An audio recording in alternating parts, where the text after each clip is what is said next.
North Korea marches to its own beat.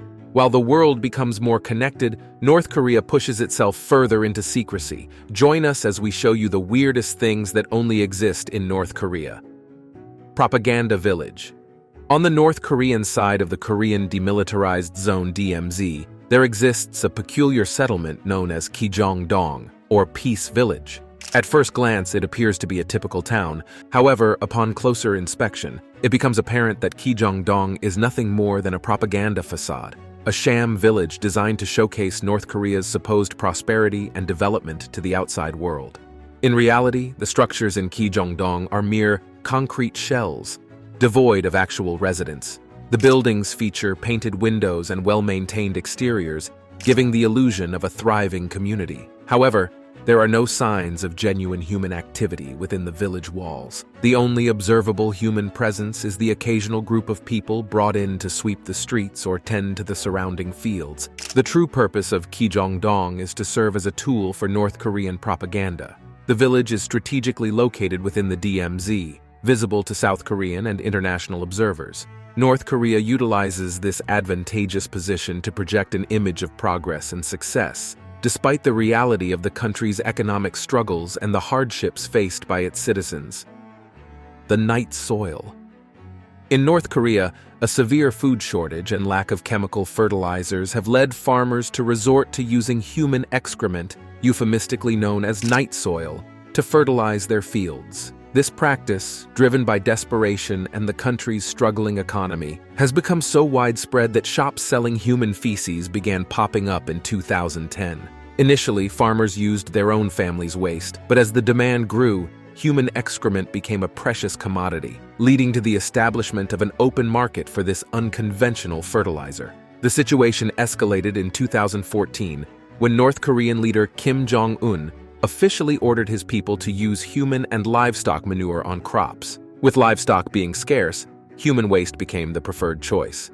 Astonishingly, vegetables grown using this method are considered delicious, and the use of human excrement has been touted as the best fertilizer. However, this practice comes with severe health risks. Many North Korean defectors have been found to have intestinal worms, with some cases involving parasites up to 10.6 inches long. These parasites not only sap nutrients from the body, but also contribute to the overall poor health of the population.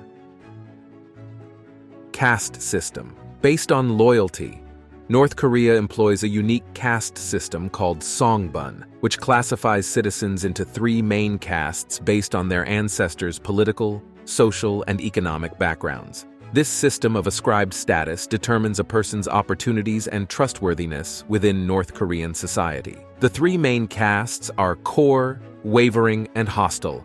Songbun influences access to education, employment, and even the ability to join the ruling Workers' Party of Korea. Those with a background in the landlord class, lawyers, or Christian ministers are given the lowest status, while the descendants of participants in the resistance against the Japanese occupation during World War II are granted the highest status. Factory workers, laborers, and peasants are also given high status. The system was introduced in the 1950s and 60s through the Korean Workers' Party's Intensive Guidance Project. This effectively turned the pre-revolutionary social structure upside down, as noted by CIA analyst Helen Louise Hunter. Today, the preferred class consists of approximately 30% of the population. The ordinary people make up the middle 40%, and the undesirables form the bottom 30%. The Pleasure Squad. North Korea maintains a secretive group known as the Kipumjo, or the Pleasure Squad, consisting of approximately 2,000 women and girls whose primary purpose is to provide entertainment, including intimate services to high-ranking officials, their families, and distinguished guests. Little is known about the Kipumjo outside North Korea, with most information coming from defectors who have managed to escape the country. One such defector, Mi Hyang, shared her experience as a Kipumjo member with Marie Claire magazine. According to a former bodyguard, the Pleasure Squad is divided into three teams: the Satisfaction Team, the Happiness Team, and the Dancing and Singing Team. Girls are recruited from schools across the country based on the government's criteria, which allegedly include virginity. Parents of selected girls receive enhanced status and financial rewards. Kapumjo members undergo rigorous training, with many reportedly retiring at the age of 22 and marrying members of the country's elite. One political party and sham elections. In stark contrast to the multi-party democratic systems prevalent in much of the world, North Korea operates as a de facto single-party state, with the Workers' Party of Korea WPK holding absolute power and unwavering loyalty to the Kim dynasty. Founded in 1945 in the aftermath of World War II and the liberation of the Korean peninsula from Japanese occupation, the WPK played a pivotal role in shaping the country's political landscape. The Korean Social Democratic Party and the Chondoist Chongu Party, they are entirely subservient to the WPK, rendering the country a single-party system in all but name. The WPK's dominance extends from the highest echelons of government to the grassroots level, with its influence permeating every aspect of North Korean society. To maintain the illusion of democratic participation, North Korea holds regular elections for its rubber-stamp parliament, the Supreme People's Assembly. However, these elections are nothing more than a carefully orchestrated charade, with only one candidate appearing on the ballot for each constituency. Voters are compelled to cast their ballots in a show of unanimous support, with reported turnout rates often exceeding 99%. This sham electoral process serves as a propaganda tool designed to legitimize the WPK's rule and project an image of popular support to the international community. As long as this single-party dominance persists, the prospects for genuine political reform and democratization in North Korea remain bleak, with the country's citizens continuing to bear the brunt of the WPK's repressive rule. Hidden drug empire. In the dark underbelly of North Korea's secretive regime lies a sinister industry that the government keeps under wraps: the illicit drug trade. Despite its outward projection of being a law-abiding and morally upright nation, North Korea has been covertly producing and trafficking drugs, particularly methamphetamines like crystal meth, for decades. The regime's meth trade is a crucial financial lifeline, generating an estimated $1 billion annually to fill up the isolated country's fragile economy. Although North Korea has stringent laws on paper that prohibit the production, sale, and use of illegal drugs, the reality is far more insidious. Defectors reveal that production is concentrated in the remote, mountainous provinces of North Hamgyong and Ryanggang, where clandestine laboratories operate with impunity, staffed by skilled scientists and technicians.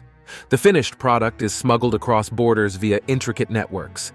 Shockingly, even North Korean diplomats have been implicated in trafficking drugs, exploiting their diplomatic privileges to facilitate the trade. The far-reaching nature of North Korea's drug pipeline has been revealed through seizures of these substances in neighboring countries like China. ThreeGeneration punishment policy. North Korea's infamous ThreeGeneration punishment policy is a cruel system of collective punishment that targets not only the accused individual, but also their entire family. This policy, deeply rooted in the country's emphasis on group responsibility and conformity, serves as a powerful tool of control and repression for the ruling regime. Under this system, if an individual is found guilty of a crime, particularly political offenses, their parents, grandparents, and children are also subject to punishment. The accused's family members are often sent to notorious labor camps where they face torture, forced labor, starvation, and disease. Many spend the rest of their lives in these camps, with subsequent generations born into this brutal system. The ThreeGeneration punishment policy effectively suppresses dissent and opposition to the regime by instilling a profound sense of fear among the population. This policy has been in place since the country's founding in 1948 and continues to be a chilling reminder of the lengths the North Korean regime will go to maintain its grip on power. Mandatory portraits. In North Korea, the omnipresence of portraits featuring the country's leaders, Kim Il-sung and Kim Jong-il, serves as a powerful tool for reinforcing the cult of personality that permeates every aspect of society. Inspired by the ubiquity of Stalin's portraits in the Soviet Union, the display of these portraits in North Korea became a legal requirement in the 1970s, with every home in the country mandated to prominently feature the images of the leaders. The official portraits are meticulously produced by a single entity, the Mansudae Art Studio, and are presented in a standardized format. The placement and maintenance of these portraits are subject to strict guidelines. They must be hung on the most prominent wall of the home, typically in the living room, and no other objects or decorations are permitted to share the same space. The portraits must be kept perfectly straight and dust-free. The mandatory display of these portraits extends beyond private homes, with public buildings, factories, and workplaces also required to feature the images of the leaders. The reverence shown towards these portraits borders on religious fervor, with citizens expected to treat them with the utmost care and respect. Computing system and internet. The Democratic People's Republic of Korea maintains strict control and supervision over its citizens' access to information. Even owning a computer requires special government permission, with each device registered with the police as if it were a potentially lethal weapon. Internet access in North Korea is markedly different from the rest of the world, with only a small fraction of the population having access to computer labs in offices, universities, and cyber cafes in major cities. Most individuals and institutions use the free domestic-only network called Kwangmyong or Bright Star, which runs on pirated Microsoft software and resembles the internet from 1994. This intranet provides access to the global internet for a select group of users, but since 2016, users have only been able to access fewer than 30 websites. In a world where the internet has become a near necessity, one might expect North Korean academic institutions to offer greater access. However, even in universities like Pyongyang University of Science and Technology, internet access exists but is closely monitored and controlled. The extent of this control was unexpectedly revealed when an American engineer accidentally discovered the list of websites North Korea allows its citizens to view. The content is mostly propaganda, North Korean movies, and information about government commerce and tourism. The cult of personality and the eternal leaders. One of the defining features of North Korean society is the pervasive cult of personality surrounding the ruling Kim family. Over the past 7 decades, the regime has meticulously crafted and maintained a mythological aura around its leaders, portraying them as godlike figures and eternal guardians of the nation. This cult of personality permeates every aspect of daily life in North Korea, serving as a means of social and political control, while reflecting the country's unique political and social landscape. At the center of this personality cult is Kim Il-sung, the country's founder and great leader, or eternal president. He is revered as a deified figure who single-handedly founded and nurtured the nation. His images adorn public buildings, monuments, and homes, and the country's political philosophy, Juche, is based on his teachings and ideas. Kim Il-sung's successors, Kim Jong-il, the dear leader and eternal general secretary, and Kim Jong-un, the current leader of North Korea, are also held in high esteem. The Kim dynasty is the subject of an elaborate and comprehensive mythology, which includes tales of their supernatural births, lives, and accomplishments. For instance, it is claimed that Kim Jong-il was born under a double rainbow, possessed the ability to control the weather, and never needed to use the restroom. Similarly, Kim Jong-un is said to have driven a car at the age of 3. These fantastical stories serve to elevate the status of the leaders and reinforce their hold on power. No religious freedom. In North Korea, religion exists only in the shadows. The officially atheist government actively suppresses any form of religious expression, seeing it as a challenge to their absolute control over the populace. Instead, the regime demands unwavering devotion to the ruling Kim family and the ideology of Uchi, with its emphasis on self-reliance and loyalty to the state. Acts of worship, whether it's going to church or participating in religious rituals, are strictly forbidden. North Korea sees religion as a dangerous Western import, incompatible with its socialist ideals and ripe for breeding dissent. Those caught practicing their faith risk arrest, imprisonment, torture, or worse. Christians and other religious minorities endure particularly severe persecution, sometimes vanishing into prison camps or facing execution for their beliefs. Freedom of movement. North Koreans are trapped within their borders. The government maintains an iron grip on its citizens' movements, both within the country and beyond. Travel between areas requires official permission, and identity papers must declare where a person lives and works. Venturing outside one's designated zone invites swift and brutal punishment, including forced labor camps. Leaving North Korea is a near impossible dream for most. Only a hand-picked elite trusted by the regime may travel abroad, and even then, under heavy surveillance. Through this extreme isolation, the government prevents its people from learning about the outside world, safeguarding its power and preventing the spread of any ideas that could undermine its authority. The Traffic Brigade.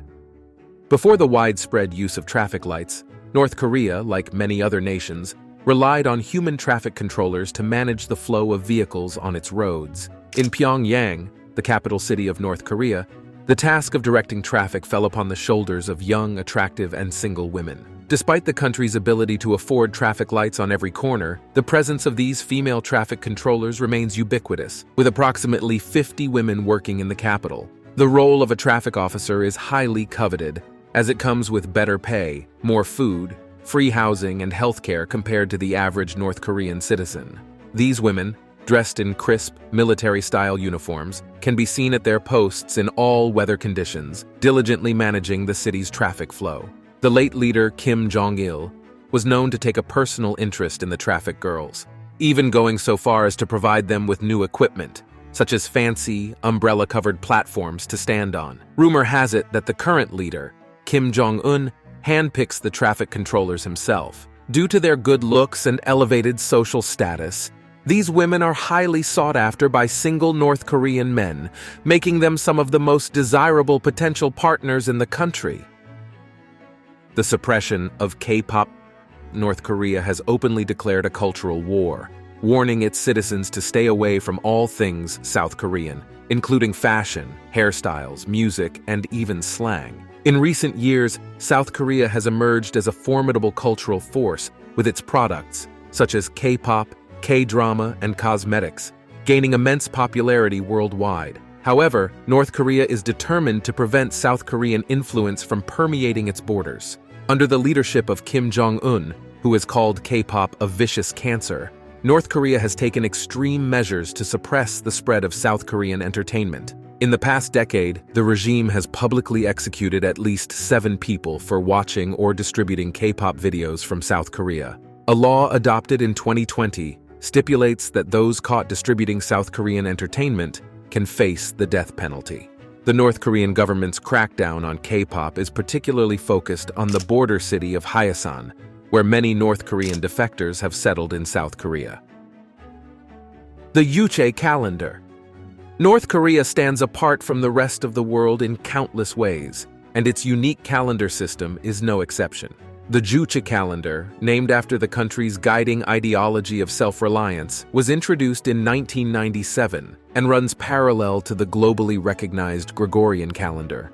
While the Gregorian calendar begins with the birth of Jesus Christ, the Uchi calendar commences with the birth year of Kim Il-sung, the founder and eternal president of North Korea, corresponding to the year 1912. Under this system, the year 2024 in the Gregorian calendar is known as Uchi 113 in North Korea. The adoption of the Uchi calendar serves to further entrench the cult of personality surrounding the Kim family and emphasize the nation's distinct identity and independence from foreign influence. In addition to the unconventional starting point, the Uchi calendar also replaces traditional month and day names with those that align with the country's socialist ideology and revolutionary history, effectively erasing any religious or international references. Despite the widespread implementation of the Uchi calendar within North Korea, the country is often compelled to use the dual calendar system when engaging with the international community. Moreover, for any historical events that predate the birth of Kim Il-sung, North Korea reverts to the Gregorian calendar, as the Uchi calendar does not extend beyond its inaugural year. Strange birthing laws.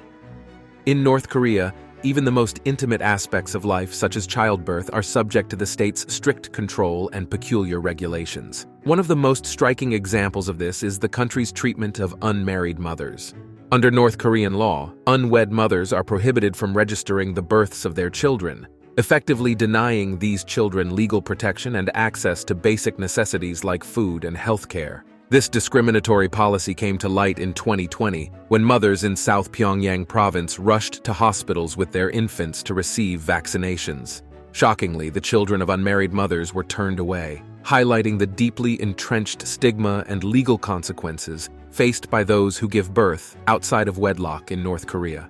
All mothers in North Korea are required to adhere to a strict and bizarre set of rules during and after childbirth. Women are forbidden from giving birth in the presence of others, forcing them to endure labor and delivery alone. After the birth, mothers are not allowed to see their families for an entire week, further isolating them during a critical period of recovery and bonding with their newborns. If a woman gives birth to triplets, the children are taken into state custody, ostensibly due to concerns over North Korea's low birth rate. These children are eventually returned to their parents when they reach age 4.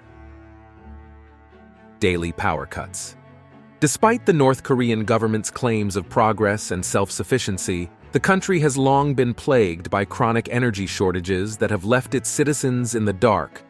Satellite images of the country at night paint a stark picture of the severity of the situation, with North Korea appearing as a largely dark quadrilateral nestled between the brightly lit nations of China and South Korea. The country's energy crisis is so acute that even in the capital city of Pyongyang, solar panels have become a common sight on apartment balconies.